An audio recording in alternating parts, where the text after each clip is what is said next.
새로운 한 주를 시작하는 월요일 아침입니다. 오늘도 우리 레위기 말씀으로 시작할 텐데요. 5장 14절부터 6장 7절의 말씀 먼저 보겠습니다.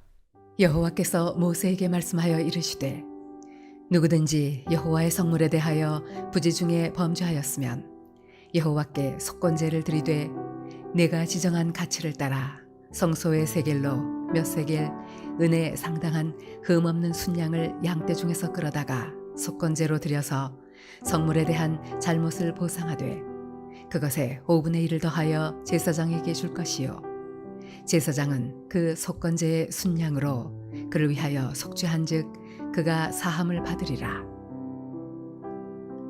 만일 누구든지 여호와의 계명 중 하나를 부지 중에 범하여도 허물이라 벌을 당할 것이니 그는 내가 지정한 가치대로 양떼 중 흠없는 순양을 속건제물로 제사장에게로 가져갈 것이요 제사장은 그가 부지 중에 범죄한 허물을 위하여 속죄한즉 그가 사함을 받으리라.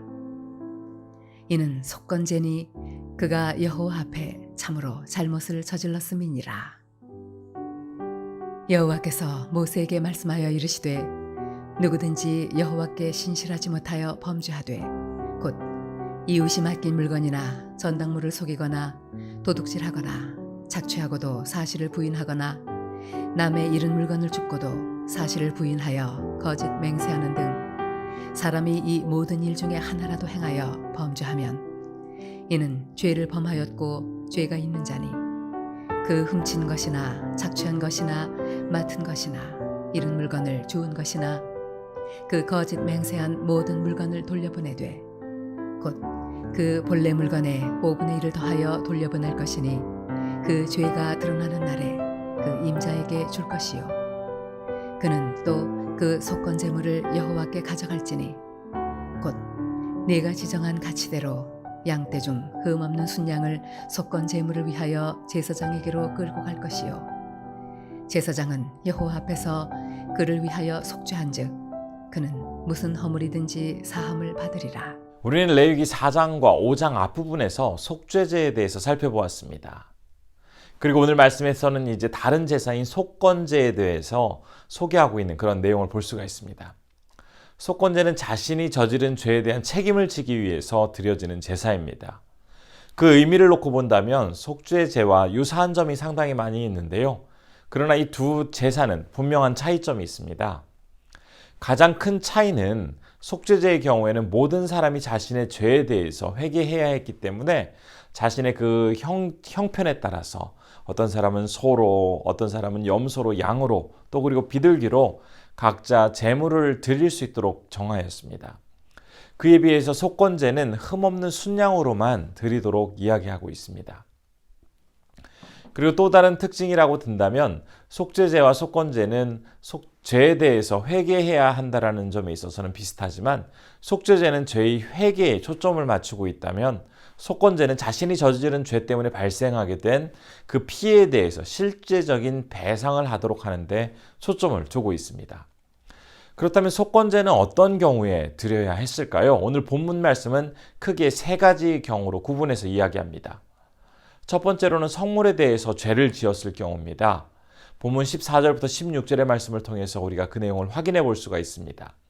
이미 하나님께 드려진 것이나 아니면 드리기 위해서 구분해 놓은 그것에 대해서 혹시 잘못해서 어떤 문제나 피해가 발생했을 경우에 그것에 대한 제사를 드려야 했습니다. 하나님께 드려졌거나 드리려고 하는 어떤 헌금이나 성물에 대해서 어떤 손해가 발생하게 되었다면 모세는 그 원래 성물의 가치를 환산한 뒤에 그 원래 가치에다가 5분의 1, 즉 20%를 더해서 보상하도록 이야기하고 있습니다. 우리는 속건제가 하나님께 드려졌거나 이제 드리려고 하는 어떤 구별된 것에 대해서 발생한 피해를 보상하도록 하고 있는 이 내용을 보면서 우리가 하나님께 드리는 어떤 물질 그리고 보이지 않는 마음, 생각 이런 것들까지도 정말 소중하게 구별하여서 정성스럽게 다루어야 한다는 것을 또 정성스럽게 준비해야 한다는 것을 잘 알 수가 있습니다. 하나님 우리가 쓰다가 별 필요가 없는 것 그것을 주기만 하면 뭐든지 고맙다고 덥석 받으시는 분이 아니십니다. 내가 드릴 수 있는 가장 소중한 것, 가장 귀한 것을 구별하여 정성껏 드리는 그것을 기쁘게 받아주시는 분이십니다. 두 번째로 속건제를 드려야 할 경우는 계명 중에 하나를 어겼을 때입니다. 이 내용은 17절부터 19절까지의 말씀을 통해서 확인해 볼 수가 있는데요. 하나님께서 인간에게 말씀하신 그 계명에 대해서 나는 연약하기 때문에 그 하나님의 말씀을 다 지킬 수가 없어. 내가 어기는 것은 어쩔 수가 없는 상황이야. 이렇게 적당히 변명하고 핑계를 대기보다는 어떤 상황 가운데 있다 할지라도 하나님이 주신 그 말씀이라고 한다면 최선을 다해 지키기 위해서 힘써야 하고 그 말씀을 소중히 간직하는 모습을 보여야 한다라고 오늘 본문은 이야기하고 있습니다. 또 세 번째로 속건제를 드려야 하는 경우에는 다른 사람의 물건을 도둑질하거나 착취하였을 경우에 드리도록 하고 있습니다. 이 내용은 6장 1절부터 7절의 말씀을 통해서 우리가 확인해 볼 수가 있는데요. 이러한 경우에도 하나님의 성물에 대해서 손해를 입혔을 때처럼 자신이 잘못해서 발생한 그 피해에 대해서 비용을 산출한 뒤에 피해액의 20%를 더해서 갚으라고 정하고 있습니다. 이 속건제의 목적은 자신이 저지른 잘못에 대해서 분명한 대가, 충분한 대가를 지불함으로써 다시는 그러한 죄를 짓지 않도록 하는 데 목적이 있음과 동시에 피해자에 대해서는 최대한 정성을 다해서 보상하도록 하는데 그 목적이 있습니다. 우리는 자칫 어떤 잘못을 저지르더라도 이후에 하나님 앞에 나아가서 그 잘못에 대해서 회개하면 모든 문제가 다 해결될 수 있을 것이다 라고 생각을 합니다. 물론 이 말이 틀린 말은 아닙니다. 그러나 잘못에 대해서 죄책감을 갖지도 않은 채 그냥 회개만 하는 모습만으로 모든 문제가 해결되는 것이 아닙니다. 하나님은 그 사람의 모든 행위를 의롭다고 받아주시는 것이 아니라 정말 속건제에서 그 정신을 이야기하고 있는 것처럼 자신의 잘못에 대해서 진실한 마음으로 자복하고 회개하고 또 그러한 일들을 다시는 저지르지 않도록 하는데 하나님은 그것을 더 중요하게 바라보고 계십니다. 하나님은 그 자녀들이 세상에서 다양한 사람들과 공동체를 이루며 살아가도록 하셨습니다. 다른 사람들과 함께 살아가기 위해서 꼭 필요한 자세가 있습니다. 그것은 내 것만이 소중한 것이 아니라 내 것이 나 자신이 그렇게 소중한 만큼 다른 사람의 것, 다른 사람도 참 소중하다라는 것을 인식하고 또 인정하며 살아갈 때에 우리 공동체는 건강하게 유지될 수가 있습니다. 나는 하나님의 자녀이기 때문에 그렇지 않은 사람들을 함부로 대하거나 그 사람들을 무시하는 그런 행동을 해서는 안 되겠습니다. 속건제의 그 참된 의미를 강조하고 있는 오늘 본문의 말씀을 보면서 우리의 모습들, 우리의 평소의 자세들에 대해서 한번 되돌아보게 됩니다. 신앙생활을 하면서 우리가 어렵지 않게 마주하는 여러 가지 모습 중에서 이러한 모습이 있습니다. 예를 들면 주일에 하나님 앞에 예배를 드리기 위해서 정말 먼 곳으로부터 일찍 준비하여서 차를 타고 이제 교회에 오게 됩니다. 그러나 조금 시간의 차이로 교회 주차장이 이미 다 차 있는 경우에 하는 수 없이 주변 상점이나 다른 사람의 집 앞에 차를 주차하게 됩니다. 잠시 여기에 주차한다고 해서 무슨 일이 있겠어? 겨우 1시간에서 1시간 반이면 충분한데 하면서 빨리 이제 차를 세우고 들어가서 예배를 드립니다. 이런 마음으로 다른 사람의 집이나 상점 앞에서 차를 세우고 또 예배당에 들어가서 열심히 기도하고 예배를 드리게 됩니다. 그런데 그 시각에 내 차 때문에 영업에 지장을 받거나 내 차 때문에 자기가 할 일을 제대로 할 수 없어서 전화를 하려고 해도 예배를 드리고 있기 때문에 전화를 받지 않고 아예 연락처도 남겨두지 않는 이런 상황 속에서 상대방이 피해를 당하거나 어려움을 당하게 될 때 우리 마음속에는 그것에 대해서는 크게 중요하지 않아 하는 그러한 모습을 보일 때가 있습니다. 과연 하나님은 이러한 우리의 태도와 모습을 어떻게 바라보고 계실까요? 그래, 멀리서부터 일찍 준비해서 오느라고 참 수고 많았다. 네가 그 먼 곳에서 와서 예배 드리는 것만으로 해도 어디니? 나를 위해서 예배 드리기 위해서 다른 사람에게 좀 피해줘도 괜찮아. 이렇게 하나님이 받아들이실까요? 오늘 속건제를 통해서 우리가 분명히 배울 수 있는 것 한 가지가 있습니다. 하나님이 정말 원하시는 우리의 삶, 또 우리의 제사는 나에게 어떤 손해가 발생한다 할지라도 내가 불편하다 할지라도 다른 사람을 함부로 대하거나 상대방에게 피해를 입히지 말도록 주의하라고 당부하고 있는 말씀입니다. 진실한 그리스도인은 하나님을 사랑하는 만큼 다른 사람들, 특별히 믿지 않는 사람들을 향해서도 예의 바르고 정중하게 대하는 마음을 가져야 합니다. 복음의 열정과 하나님의 은혜를 정말 소중히 여기는 사람이라면 그의 마음속에 하나님이 허락하신 양심에 대해서도 민감하게 반응하는 태도를 보입니다. 그런데 우리가 살아가는 이 사회를 바라보면 참 안타깝게도 어느새 많은 사람들의 머릿속에는 공동체가 정한 규칙, 사회의 규범에 대해서 그것을 정직하게 지키면 오히려 손해고 바보다라는 인식이 크게 자리 잡고 있습니다.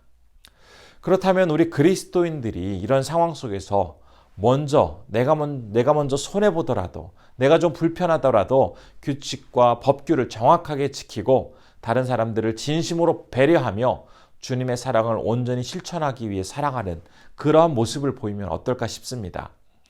주님이 우리 각자에게 허락하신 그 양심의 소리에 정직하게 귀를 기울이고 그 양심을 따라서 행동하는 그러한 용기를 가지고 오늘 하루도 힘차게 살아가시는 우리 성도님들 되시기를 소원합니다. 기도하겠습니다. 첫 번째로는 하나님이 주시는 양심에 대해서 정직하게 귀 기울이고 반응할 수 있는 그러한 용기를 허락하옵소서라고 기도했으면 좋겠습니다. 두 번째로 하나님을 사랑하는 마음으로 다른 이웃과 주변 사람을 진심으로 섬기고 사랑할 수 있게 해달라고 기도해 주시기 바랍니다. 세 번째로는 니제리의 손영희 선교사님을 위해서 기도할 때 건강하게 사역 잘 감당케 하시고 니제리가 속히 안정을 취할 수 있도록 그날을 붙잡아 달라고 기도해 주시면 좋겠습니다. 기도하겠습니다. 은혜로우신 아버지 하나님, 오늘도 우리를 인도해 주시고 하나님의 도우심 속에서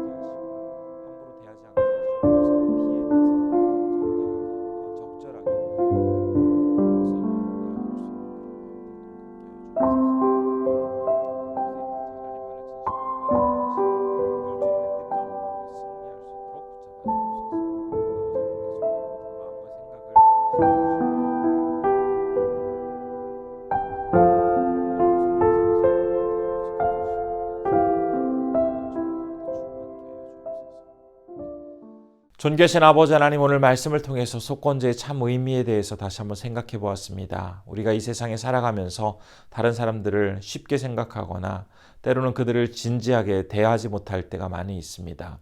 오늘 속건제를 통해서 다른 사람들을 소중히 여겨야 하고 우리 양심의 소리에 온전한 귀를 기울이고 다른 사람들에게 예의 바르게 또 최선을 다해서 그들을 하나님 사랑하듯 섬기며 나아가야 한다는 것을 다시 한번 배웠습니다.